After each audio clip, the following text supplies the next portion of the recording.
जय हिंद।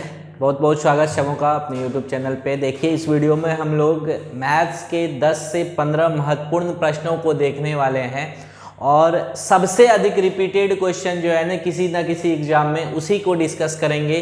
तो वीडियो को अंत तक देखिए, बहुत लंबा नहीं करेंगे वीडियो, लेकिन आने वाले किसी भी एग्जाम में आप बैठने जा रहे हैं, सक्षमता परीक्षा, बिहार SSC TRE 3.0, TRE 3.0, 4.0 या अन्य किसी भी एग्जाम में SSC GD वगैरह में, तो यह आपके लिए बहुत महत्वपूर्ण होने वाला है। तो आइए शुरू करते हैं। पहला सवाल है, यदि m अनुपात n बराबर 3:2 है तब 4m + 5 और 4m - 5 का वैल्यू बताना है।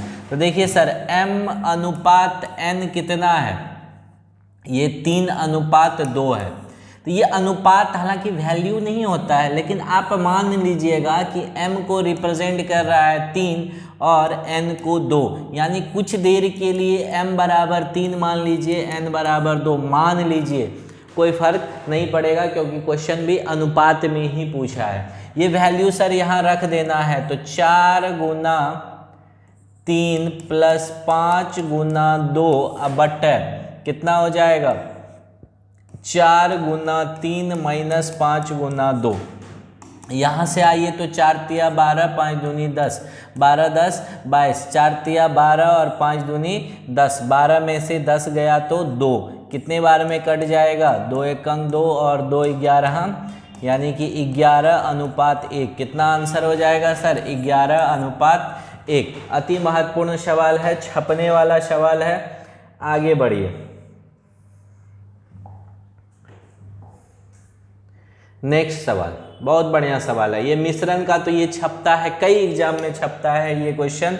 देखिए कह रहा है, किसी 729 लीटर दूध तथा पानी के मिश्रण में दूध और पानी का अनुपात, दूध मतलब मिल्क होता है सर, पानी मतलब वाटर होता है, अनुपात पहले कितना था? 7:2। अनुपात के हिसाब से अगर देखिएगा तो ये अनुपातिक कुल मिश्रण हम पूछे कितना था, तो 7×2 9 था, और प्रश्न के हिसाब से 729। अभी रहने दीजिए, उस पर बाद में काम करेंगे। अब कह रहा है कि पानी, एक ऐसा मिश्रण जिसमें दूध तथा पानी का अनुपात 7:3 हो, प्राप्त करने के लिए पानी कितना मिलाए? सर पानी मिलाने की बात हो रही है तो दूध स्थिर रहेगा, जिसको मिला रहे हैं उसके अलावे दूसरा कंपोनेंट स्थिर रहेगा। तो दोनों का यहाँ वैल्यू देखिए सेम होना चाहिए, सेम है ना, क्योंकि दूध नहीं मिला रहे हैं सर, पानी मिला रहे हैं तो दूध सेम होना चाहिए, दूध सेम है। पानी में आ जाइए, पानी अनुपातिक कितना मिलाए आप? 2 से 3 हो गया, तो अनुपातिक 1 मिलाए। कितना मिलाए? अनुपातिक 1 मिलाए। अगर दूध बराबर नहीं होता तो बराबर करते क्वेश्चन में। तो पानी कितना मिला रहे हैं? अनुपातिक 1। अब बताइए अनुपातिक 1 का जो वैल्यू होगा वही ना आंसर होगा। तो पहले देखिए, अनुपातिक 7×2 9 का वैल्यू कितना था? हम कह रहे थे पहले मिश्रण था अनुपातिक 9 और प्रश्न कह रहा था 729। तो दोनों आदमी एक के बतवा कह रहे थे, तरीका अलग था। तो अनुपातिक 1 का वैल्यू हो जाएगा 729/9, 81 बार में कट जाएगा, यानी कितना लीटर आपको पानी मिलाना पड़ेगा? अनुपातिक 1 मिलाए हैं और अनुपातिक 1 का वैल्यू 81 आया है। ऑप्शन नंबर किसके साथ जाइएगा? ए के साथ जाइएगा। अगला सवाल अति महत्वपूर्ण सवाल है, इसको 2 मेथड से हम बताते हैं। Sir 2a = 3b = 4c question ने दे दिया है और आपसे कह रहा है a/b/c निकालने के लिए। तो 2 तरीका बताते हैं, दोनों तरीका को देखिएगा। पहला तरीका है कि इस तीनों का एलसीएम ले लीजिए, 2 3 4, 2 3 4 का एलसीएम सर 12 होता है, तो 2a/12 कर दीजिए। एलसीएम से सर सब जगह क्या कर दीजिए? भागा दे दीजिए। एलसीएम से क्या करना है? भागा देना है। कितने बार में कट गया? 6 बार में। कितने बार में कट गया? 4 बार में। और कितने बार में कट गया? 3। तो जो नीचे है ना वही क्रॉसपोंड करता है। कैसे? तो हम दिखा देते हैं। a/6 बराबर अगर b/4 है तो ये 6 यहाँ आ जाएगा और b यहाँ चला जाएगा। तो देखिए a/b बराबर 6/4 होगा ना, तो a को क्रॉसपोंड कर रहा है 6 और b को 4। तो इसीलिए जिसके नीचे जो वैल्यू है वो उसको क्रॉसपोंड करता है। तो यहाँ से देखिए a/b/c, a को कौन क्रॉसपोंड कर रहा है? 6, b को 4 और c को 3। तो कितना आ गया? 6:4:3। 3, 6:4:3, ऑप्शन नंबर 3 के साथ जाइए, सी के साथ जाइए। इसका एक और मेथड बताते हैं, ढगढगौआ मेथड, बहुत शानदार और जानदार मेथड है। देखिए क्वेश्चन में है 2a = 3b = 4c, है ना। इसका अगर a अनुपात b अनुपात c निकालना है, देखिए इसका हम ढगढगौआ मेथड बता रहे हैं, बचपन से लेकर के सर 55 तक काम करेगा। मेथड का नाम याद रखिएगा, ढगढगौआ मेथड। जिसका वैल्यू जानना है उसको ढक दीजिए, a का जानना है, a को ढक दीजिए, इस दोनों को गुना कर दीजिए, 4 तिया 12। b का जानना है, b को ढक दीजिए और 2 और 4 को गुना कर दीजिए, तो 4 दूनी 8। और c का जानना है तो c को ढक दीजिए और 3 दूनी 6। यही हो गया। कट रहा है तो काट दीजिए, 2 से 2 तिया 6, 2 चौके 8, 2 छाके 12। देखिए तब भी आंसर आ रहा था 6:4:3 और अब भी आ रहा है सर 6:4:3। देखिए क्वेश्चन का धज्जी उड़ गया और इसी बात पे याद आ गया, नंगा नहाएगा क्या और निचोड़ेगा क्या। चलिए अगला सवाल लेते हैं। एक बक्से में 300 रुपये के 1 रुपया 50 पैसे तथा 25 पैसे के सिक्के हैं। सिक्कों से संबंधित अति महत्वपूर्ण सवाल होता है, एसएससी जीडी वगैरह देने जा रहे हैं तो छपने वाला सवाल है। किस किस वैल्यू के हैं? 1 रुपया का है, 50 पैसा का है और 25 पैसा का सिक्का है। और उसका अनुपात कितना दे रखा है सर? सिक्कों की अनुपात है 2:4:8। क्वेश्चन नहीं काटा है तो मत काटिए आप भी। आ गया 2:4:8। तो एक बात बताइए, 1 रुपया का 2 सिक्का का वैल्यू कितना हुआ, मूल्य? अगर हम 1 टका का 2 गो सिक्का आपको दे दे तो 2 टका हो गया आपके पास। 50 पैसा का 4 गो सिक्का दे दे तो 50 चौके 200, 200 पैसा, 200 पैसा मतलब 2 रुपया, 2 रुपया। और 25 पैसा का 8 गो सिक्का दे दे तो रुपया में 25 8 200 यानी 2 रुपया हो गया। हम कह रहे हैं मेरे हिसाब से होना चाहिए था 2 + 2 4 + 2 6, अनुपातिक 6 टका। और क्वेश्चन के हिसाब से कितना है? अनुपातिक 300। तो अनुपातिक 1 का वैल्यू कितना हो जाएगा सर? 300/6 कट करके 50 हो गया, 50। अब किसी का भी वैल्यू पूछे क्वेश्चन, हम धज्जी उड़ा देंगे। कितनी औकात है क्वेश्चन की, नाप लेते हैं। अगर 1 रुपया के सिक्कों की संख्या पूछता तो 50 दूनी 100 हो जाता। अगर 50 पैसे की सिक्कों की संख्या पूछता तो 50 चौके 200 हो जाता। और इसने पूछा है कि बताइए कि 25 पैसे के कितने सिक्के हैं, तो 25 पैसे के अनुपातिक 8 है, तो अनुपातिक 1 = 50, तो अनुपातिक 8 बराबर सर कितना हो जाएगा? 50 × 8 अर्थात 400। कितने सिक्के हैं? 400 सिक्के हैं। अर्थात किस ऑप्शन के साथ जाएंगे? ऑप्शन नंबर 3 के साथ जाएंगे। अति महत्वपूर्ण छपने वाला सवाल है, किसी भी एग्जाम में आप धज्जी उड़ा सकते हैं सवाल का। अगला सवाल बहुत आसान और बहुत शानदार सवाल है, आने वाले सक्षमता परीक्षा में ये छपेगा, 100 टका गारंटी है। अब परीक्षा होगा ये होगा, भ्रम में मत रहिएगा। कह रहा एक बगीचे में नारियल के पेड़ों की संख्या कितनी है? 5:6 में है। नारियल और किसका पेड़ है?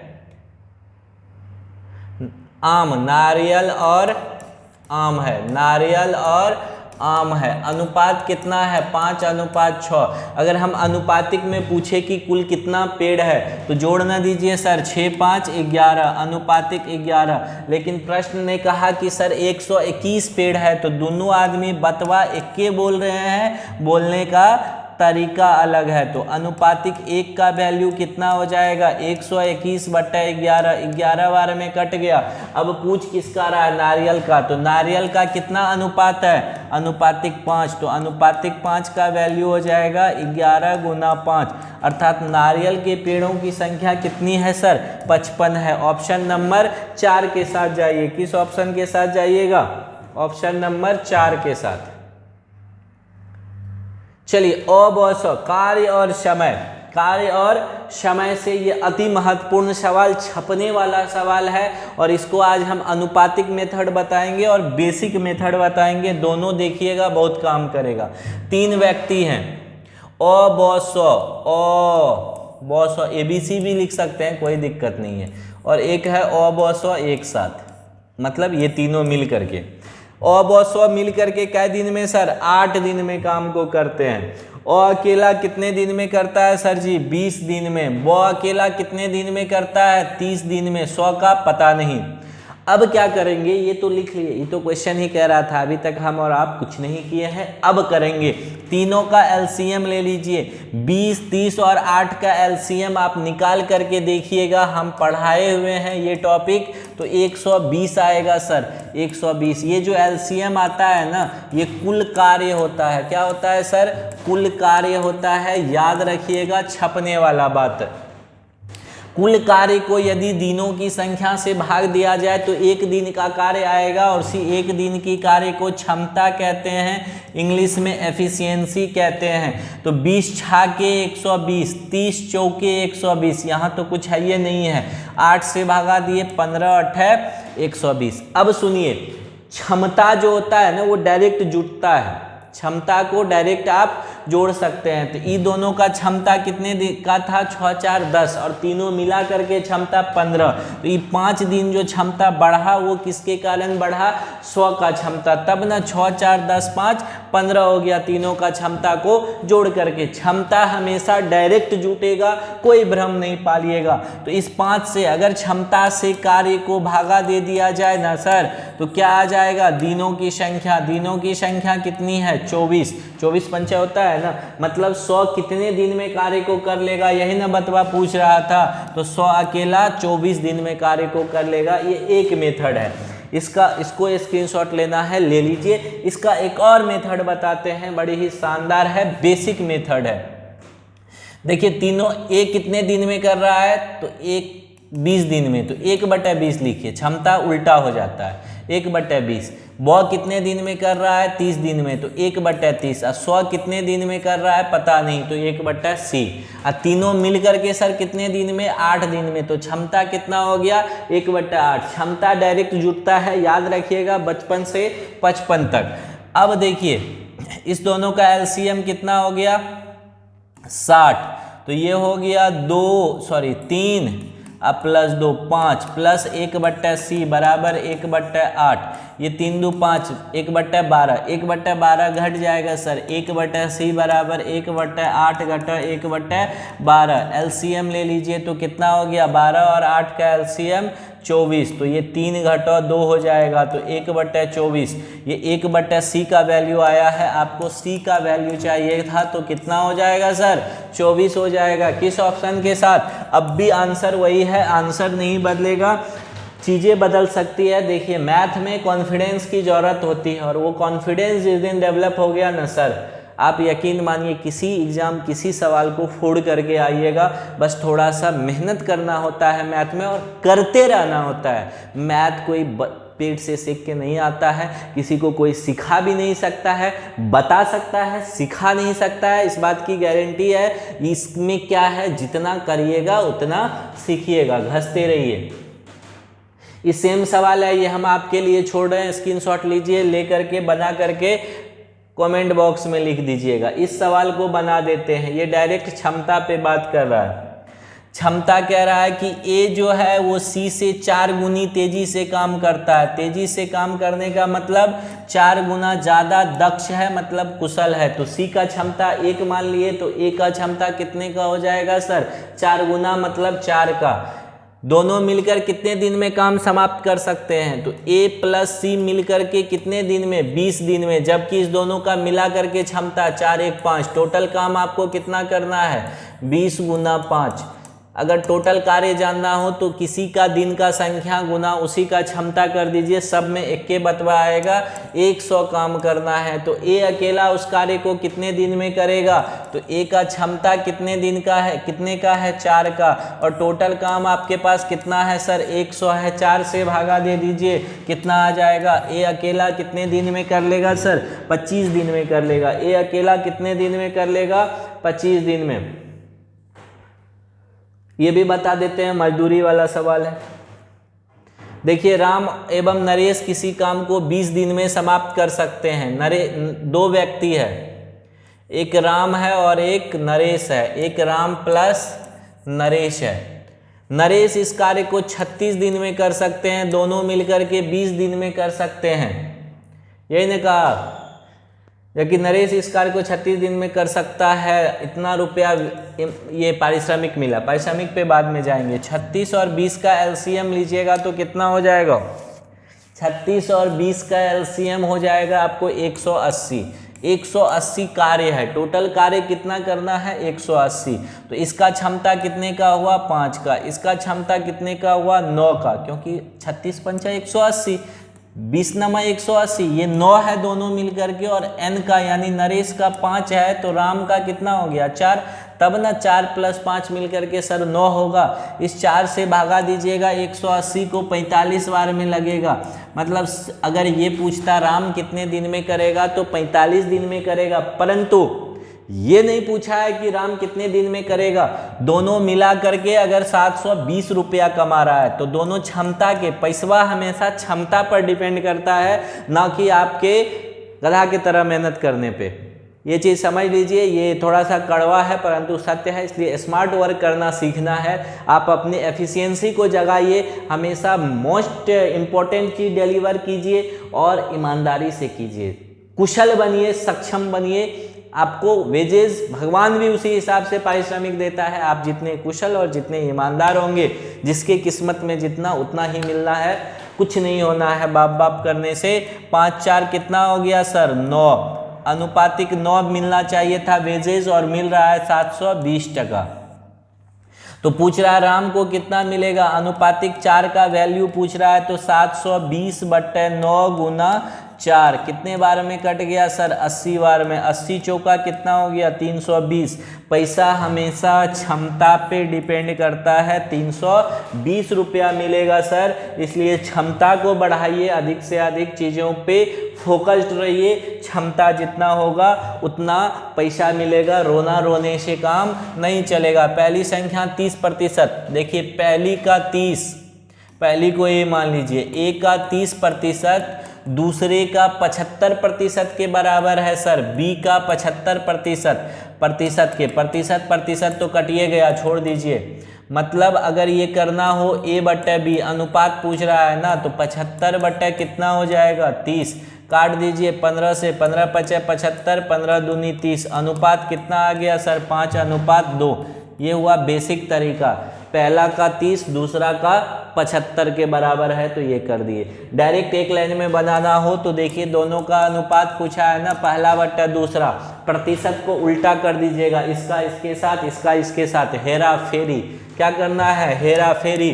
तो 75/30, 5/2 यानी 5:2। आंसर अब भी वही है, एक लाइन में बनेगा, चुटकी बजाते ही धज्जी उड़ जाएगा। अगला सवाल, हाँ ये लेकर के आज, हालांकि ये क्या है, लाभ हानि का है, इसके पे एक क्वेश्चन आपको भी देख करके इतना पे ही छोड़ देंगे, वीडियो को बहुत लंबा नहीं करेंगे, अभी ये कंटिन्यू रहेगा।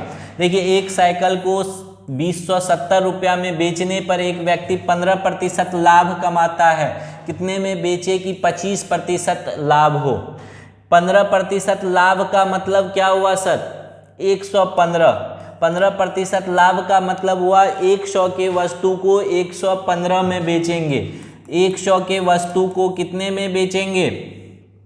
100 के वस्तु को 115 में बेचेंगे। और 115 का वैल्यू क्वेश्चन ने दे रखा है कि 270 है। तो पूछ रहा है अगर 25% लाभ कमाना होता सर तो कितने में बेचते? 25% लाभ का मतलब 100 के वस्तु को 125 में बेचना होगा, तो 125 का वैल्यू हो जाएगा 270/115 गुना 125, क्योंकि 115 बराबर 270 है, तो 1 बराबर 270/115, 125 बराबर हो जाएगा 270/115 गुना 125। ये 18 बार में कट जाएगा, डायरेक्ट काट के देखिएगा और इसको गुना कीजिएगा तो 2250 आ जाएगा। कितना आ जाएगा सर? 2250, 2250। इतना रुपया में आपको उस वस्तु को बेचना होगा अगर आपको क्या करना है? 25% का लाभ कमाना है। तो एक क्वेश्चन और ले लेते हैं फिर छोड़ देंगे। क्वेश्चन ऐसा चीज है जिससे मन भरता नहीं है, तो चलिए एक क्वेश्चन और ले ही लिया जाए। कहता है कि अगर किसी वस्तु को सर 5% हानि के बजाय 5% लाभ पर बेचा जाता है तो विक्रेता को इतना ज़्यादा मिलता है। ए सर 5% हानि का मतलब -5 पे थे, अब 5% लाभ का मतलब +5 पे जाना चाहते हैं, तो अंतर कितने का हो गया सर? 10 का हो गया। अंतर कितने का हो गया? 10 का। वैसे भी देखिए अंतर अगर निकालना है ना सर, तो बड़ा माइनस छोटा कीजिए, 5 माइनस -5 कीजिएगा ना तो 10, मतलब आप 5 रुपया कर्जा में थे और अब 5 रुपया आपके पॉकेट में है, इसका मतलब आप कितना कमाए? 10 रुपया कमाए, कर्जा सधाए तब ना आप धन में हैं। 10%, और क्वेश्चन के हिसाब से उसको कितना ज़्यादा मिल रहा है? 33.6, तो मेरे हिसाब से मिलना चाहिए था 10% और क्वेश्चन के हिसाब से मिल रहा है 33.60। तो बतवा एक के है, कहने का स्टाइल अलग है, हम प्रतिशत में कह रहे हैं, प्रश्न किस में कह रहा है? रुपया में। तो पूछ रहा है कि उसका क्रय मूल्य कितना होगा, तो क्रय मूल्य हमेशा याद रखिएगा कि अपने आप में कितना होता है? 100% होता है, 100% होता है। तो ये हो जाएगा 33.60 बटे 10 गुना 100। 10 से 10 बार में सर कट गया, गुना कर दीजिए 10 से 33, ये 336.0, यानी क्रय मूल्य उसका कितना है सर? 336 रुपया है। कितना है? 336 रुपया। पहला ऑप्शन आपका क्या है? राइट है। एक क्वेश्चन आपको दे करके अंत में छोड़ रहे हैं, इसी तरह का क्वेश्चन है, आप बना करके थोड़ा सा कमेंट कीजिएगा। वीडियो को बहुत लंबा नहीं करेंगे, वीडियो अच्छा लगा हो तो प्लीज़ दिल से लाइक, सब्सक्राइब और शेयर करिएगा, ताकि हम लोग को मोटिवेशन मिलते रहे। मिलते हैं बहुत जल्द। बहुत बहुत धन्यवाद। जय हिंद।